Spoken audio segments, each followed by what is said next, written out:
सुबह का वो वक्त होता है ना जब हम सो रहे होते हैं, हमें नींद भी आ रही होती है और हल्की हल्की आवाज़ भी। बस उसी वक्त गैस पर रखे कुकर की सीटी बज उठी। माँ आई, मेरी आंख तो वैसे उसी वक्त खुल चुकी थी, लेकिन वो होता है ना 5 मिनट बाद उठ जाएंगे, 5 मिनट बाद उठ जाएंगे, तो वो होता रहा। माँ आई और कहने लगी तुम उठे नहीं अभी तक। मैंने बोला क्या माँ, सोचो आज क्या है। मैंने अनजान बनते हुए माँ से कहा, मैं माँ आप ही बता दो। माँ बोली कुछ खास देना है आज। मैंने फिर अनजान बनते हुए माँ से कहा, मैं हाँ शायद नानी माँ को कहीं से चिट्ठी आने वाली है।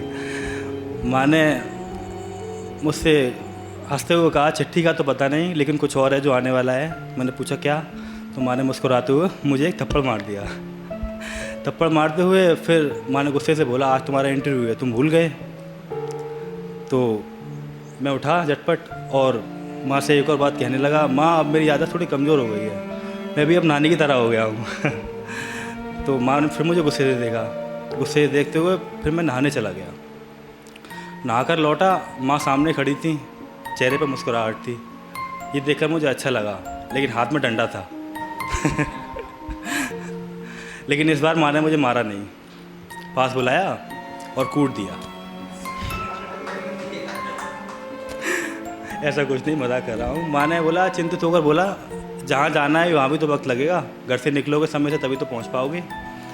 मैं जल्दी जल्दी स्टेशन के लिए निकला और जहाँ जाना स्टेशन पहुँच गया। स्टेशन पहुँचते ही ट्रेन भी चल दी।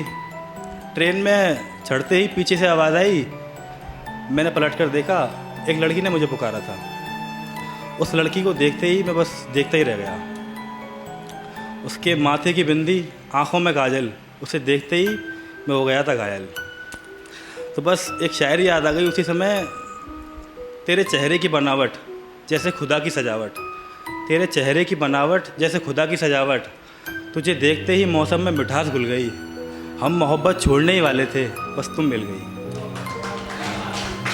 तो बस मैं खुद को एसआर की समझ रहा था और वो मेरी काजल, जो कि उसे भी नहीं पता था कि वो मेरी काजल है, लेकिन मैंने समझ लिया था कि वो मेरी काजल है।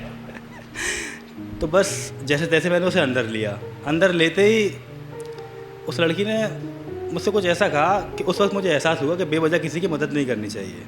वो लड़की मुझसे बोली, अगर तुम सामने नहीं होते ना तो मैं खुद ही अंदर आ जाती। ये जवाब सुनकर मुझे थोड़ा अटपटा सा लगा। तो वहाँ पास में बैठे अंकल से मैंने पानी मांगा पीने के लिए। तो अंकल ने इस तरीके से मेरी तरफ देखा जैसे मैंने उनकी लड़की का हाथ मांग लिया हो। तो मुझसे बोले, तुम्हें पता है क्या चल रहा है? मैं सोच तो रहा था फॉग का नाम ले दूँ, लेकिन वर्तमान में रहते हुए मैंने कोरोना का नाम लिया।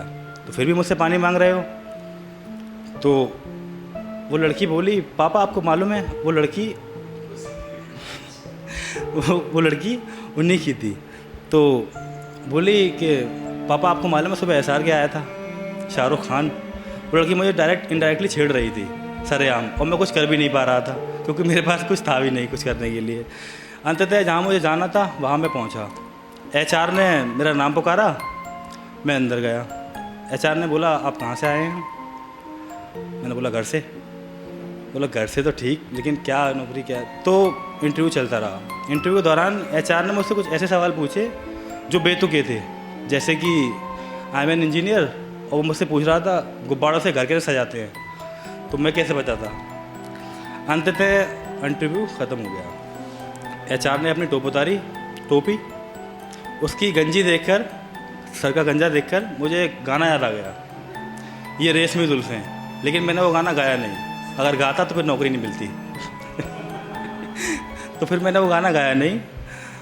एचआर ने मुझसे बोला, ठीक है फिर आप कल से ज्वाइन कर लेना। कल मैं अपने समय अनुसार पहुंचा, तो जो काम बताया गया था वो मैंने किया। गलती ये हुई, जो काम उन्होंने नहीं भी बताया था मैंने वो भी कर दिया।